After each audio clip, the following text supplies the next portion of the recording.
जार से जबे थर थर देहिया पछिया हवा बहै छै ऐसन हाल में छोड़ के मुआना दिल्ली में जाके रहै छै।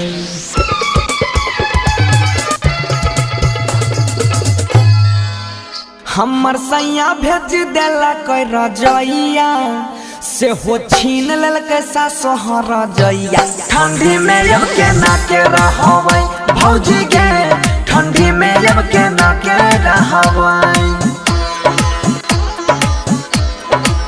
गे। हमर साई भेज देला कोई रजैया से हो छीन लेलकै सासुहर रजैया। ठंडी में अब केना के रहबै भौजी गे, ठंडी में अब केना के रहबै भौजी गे, ठंडी में अब केना के रहबै दुखरा बोले न अब केना के सहबै।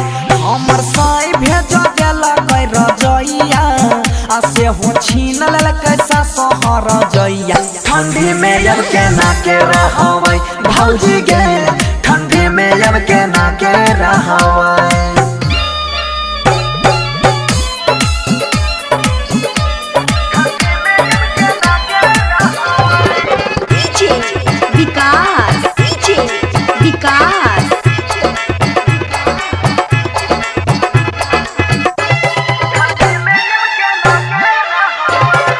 मटियारकला सीतामढ़ी, मटियारकला सीतामढ़ी।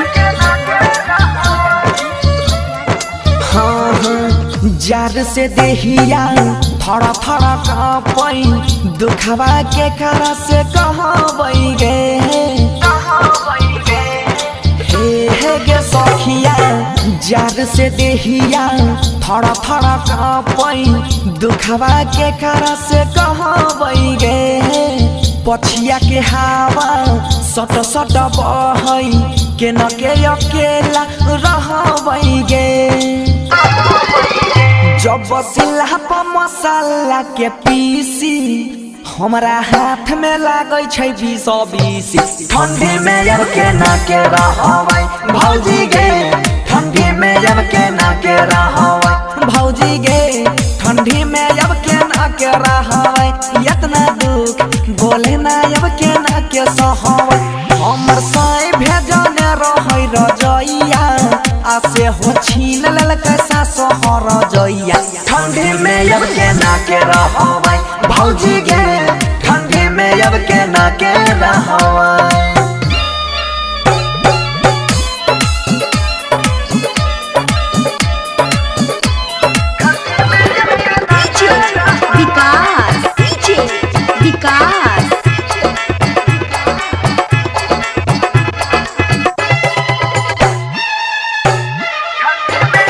मटियारकला सीतामढ़ी, मटियारकला सीतामढ़ी। हाँ हाँ खाइल पियाला वन हो जाइ छै पानी देहिया में शौक नहीं लागै छै। हाँ गे सखिया खाइल पियाला वन हो जाइ छै पानी देहिया में शौक नहीं लागै छै।